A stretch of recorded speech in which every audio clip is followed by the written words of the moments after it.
Online screening లో కానీ లేకపోతే పరీక్షల నిర్వహణలో కానీ ఏ పద్ధతులు పాటించాలి అని చర్చ జరగాలంటున్నాను. ప్రభుత్వానికి బుద్ధి లేదా, ప్రభుత్వం చేయదు అంటే చేయాలి. అని ప్రభుత్వం ఏం చేయాలి? రాజీనామా చేసినా గానీ అది నైతికంగా నైతిక బాధ్యత వహిస్తూ రాజీనామా చేసినట్టు కాదు.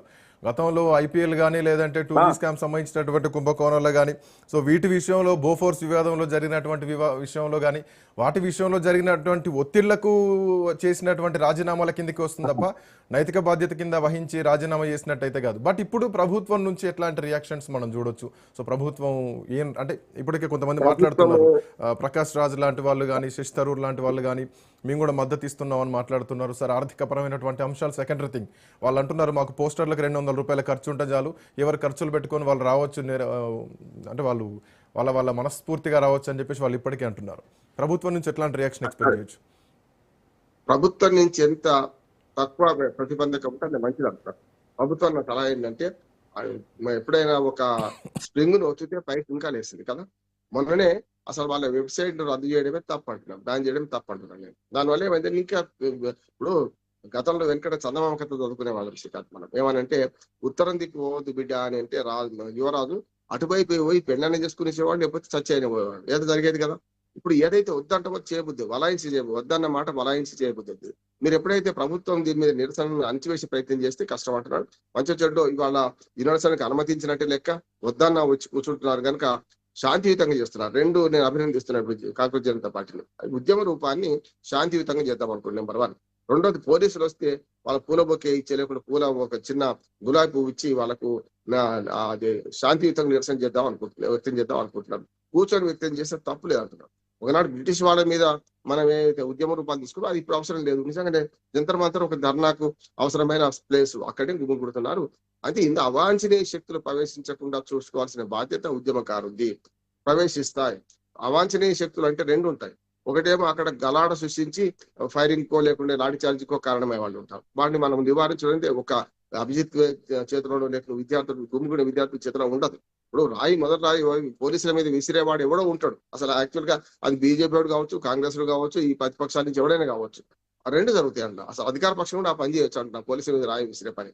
కనుక అది జాగ్రత్తగా ఉండాలి, నెంబర్ 1. రెండోది ఏంటంటే ఉద్యమ రూపాన్ని తీసుకునేటప్పుడు వాళ్ళకు క్రమశిక్షణ కలిగిన సైన్యంగా ఉండడానికి చాలా కష్టం అవుతుంది. దాన్ని నియంత్రించడానికి, ఒక మాట మీద నిలబడడానికి ఒక అభిజిత్ ఎవరైతే ఉన్నారో ఆయన వస్తున్నాడు, వచ్చేసి విమానాలు ఆలస్యమైన అక్కడికి వస్తున్నాడు కనుక చాలా వరకు ఆ సందేశం ఆ వైపు వారు అనుకుంటున్నారు. మంచిదే, ఉద్యమం లేకుండా అసలు ఆ ప్రభుత్వాల కథలం కూడా అంటున్నారు. ప్రభుత్వాలు కదలాలంటే మంచి వచ్చే ఉద్యమం రావాల్సిందే. దీన్ని ఉపయోగించుకునే వాళ్ళు మెల్లమెల్లగా మొదలైనరు. అది ప్రతిపక్షాల చేతికి తర్వాత మళ్ళీ ఆ తరహా ఉద్యమం మనం ఇక్కడ కనిపిస్తుంది కదా సార్ ఢిల్లీలో.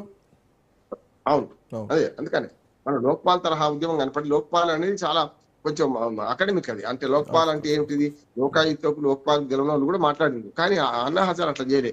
దాన్ని వివరించే ప్రయత్నం చేసిండు, రోజుల తరం నిరాహార దీక్ష చేసిండు, ఈ యువతనంతా కూడా కట్టగలిగిండు. దాని ద్వారా నేను చెప్పాను కదా, ఉద్యమం మూలాలతోని మొదలుపెట్టిన ఉద్యమాలు సక్సెస్ అయినాయి. దాని వైపుగా సంస్కరణలు కూడా జరిగినాయి. ఇక్కడ ఓన్లీ విద్యార్థుల సమస్య తీసుకుంటే చాలా మంచిది, ఎందుకంటే విద్యార్థుల సమస్య వల్ల ఎక్కువ మంది కలిసి వచ్చే అవకాశం ఉంటుంది. అదే న్యాయ సంస్కరణలు తీసుకోండి, ఇంతమంది కలిసి వస్తారా? చెప్తున్నా కదా, జడ్జీలు తమను నియమించుకుంటున్నారు, తమ అనునాయాన్ని నియమించుకుంటున్నారు. ఈ ప్రభుత్వం మీద ఒత్తిడి చేసి తమ అపాయింట్మెంట్ కమిషన్ రద్దు చేసుకున్నారు. వాళ్ళు కొలీజన్ ద్వారా చేస్తామంటున్నారు.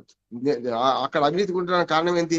తర్వాత పదవులు తీసుకోవడం. నిజంగా పదవులు తీసుకోవడం అనే అంశం పైన చెప్తున్నా. అయితే ఇది ఇక్కడ ఒక వీళ్ళ వ్యూహం బాగుంది. ఎందుకు బాగుంది అని చెప్తాను. వ్యూహం కూడా బాగుంది, ఒప్పుకుంటాను నేను.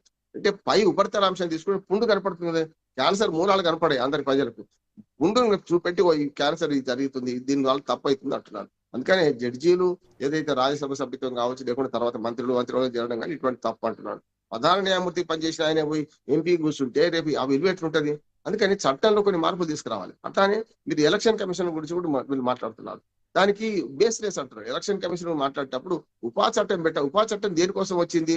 ఒక ఓటు పోతే కొందరు ఓటు తొలగిస్తే వాళ్ళని తీవ్రవాద చట్టం వాళ్ళ మీద పెట్టాలనేది అవగాహన రాహిత్యం కదా అంటున్నారు మొదటి నుంచి కూడా. అందుకనే ఎలక్షన్ కమిషన్ ఎట్లా ప్రజాస్వామీకరణ చేద్దాం. నిజంగా స్టేషన్ ఒక్కడ ఉన్నప్పుడు ఎందుకు బాగా జరిగింది, ముగ్గురు పెట్టినాక ఎందుకు జరుగుతుంది, ఈ అపాయింట్మెంట్ ఎందుకు తప్పు జరుగుతుంది, వీటి మీద కదా చేయాల్సింది అంటున్నారు.